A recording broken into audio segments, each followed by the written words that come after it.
Welcome back to Hometown. As we age, we do everything in our power to turn back the clock to look younger.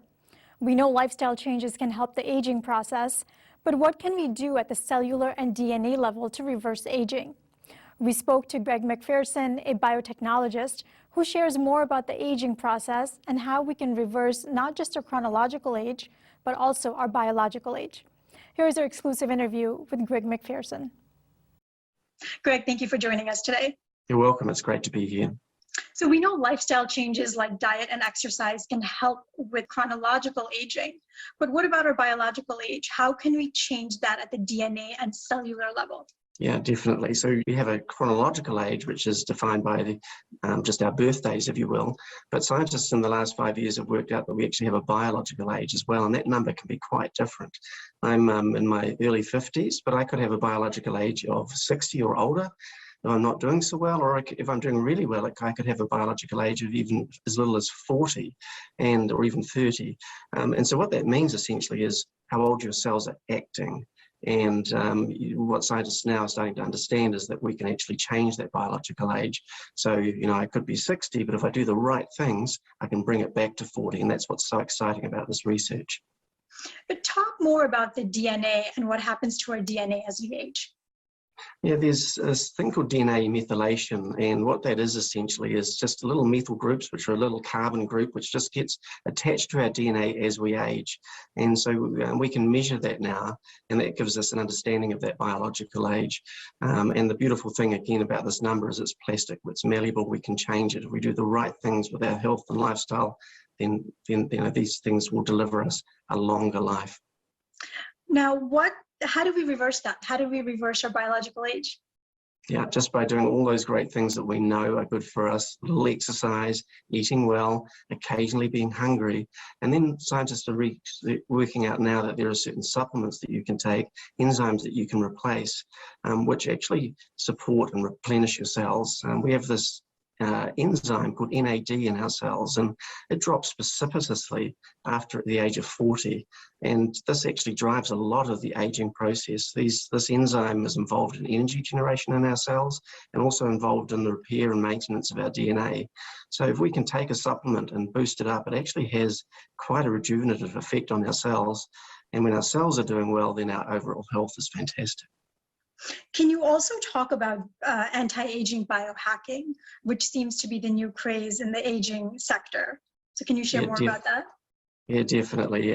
Certainly there is some really interesting stuff happening out there. And these biohackers are essentially taking what we're learning in mice and other animals and going, okay, can we apply it to ourselves to slow the aging process? And probably the best illustration of that right now is a drug called rapamycin.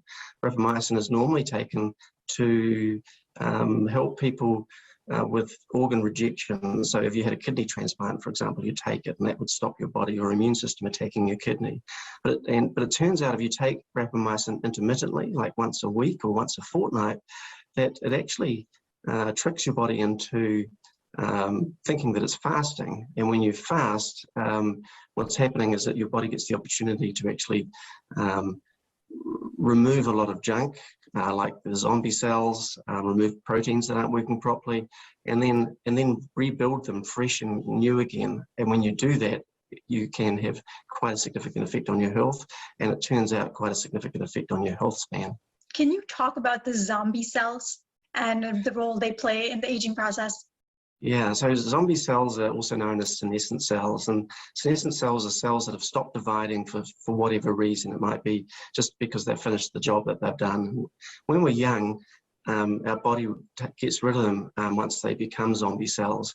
But as we age, our immune system doesn't remove them as well as they used to. And if you imagine like having garbage build up in your kitchen or in your garage and how that actually would affect you in terms of your environment, well, a zombie cell is like garbage in your body, and it actually sits there and it just aggravates it, and it's just not particularly good for you. And so researchers are now working out of ways to actually remove those zombie cells, and the Mayo Clinic's doing human trials on that right now. It looks like that when you take take products which remove these cells, that again, it has significant benefit on your health span and your lifespan. You have been a biotechnologist for years and have done research in the aging sector for many years. Where are we heading, and are we close to getting to a treatment where we can reverse our biological age? 100%. In fact, I think it's here now, but it's just not widely available just yet. And each year, in fact, every month, I'm reading research which is showing that we're getting closer and closer to having a major impact on our lifespan and reversing the aging process. And it's not just about getting to 120 or 150, it's getting there in amazing health. You know, looking like you at 100 is going to be something that generations ahead of us will see. We're really at the start of it now. But the exciting thing is that there are technologies out there, by the looks of things, that are coming through that may slow our aging down by 1 or 2 years. But the science is advancing so quickly that may actually happen every year for the next 20, 30, 40 years. So we actually are at a time in human history where we're actually going to be able to slow the aging process, and actually most of us will benefit from that. Now, I can imagine that there have been challenges, right, to achieving this goal of reversing aging at the biological level. Can you share some of those challenges?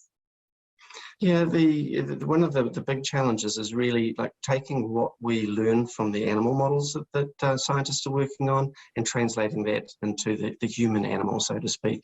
And that's very difficult, because even though we are biologically very similar to some of these model organisms, unless you can prove it, then in the human model, then you can't actually say it's an anti-aging product. And so what's neat about the biological age measure that we talked about earlier is that we can very quickly work out whether we're having an impact on that biological age, and that's going to give us a very strong signal that we are actually slowing the aging process down.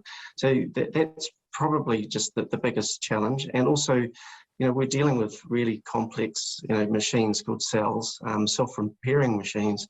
And whilst we're starting to, get really close to understanding what's happening at that level, we've still got quite a way to go. But there are researchers out there right now who are starting to look at how we can reprogram our cells and reprogram them so that they actually act a whole bunch younger. So it could be that, in 10 years' time, we can go and get a treatment, and that treatment reprograms our cells back 10 or 20 years. And then we just go and do that whenever we want, really just top up the tank. So whilst we're making huge progress, there is still a lot to go just to make sure that we get it right. Switching gears to our chronological age with lifestyle management, right? Things that we could do now in our day-to-day lives. I know that in your research, you came across something called the blue zones. Can you share more about that? Yeah, blue zones are fascinating, Avril. They are 5 areas around the world where people are actually age a whole bunch better than the rest of us. They all get to older age and really good health, and they really have long lifespans. And there are very simple things that they were doing and that to get that. And essentially one of them was just eating less, never getting full, essentially. So just eating less than they needed to. They had their biggest meal in the morning.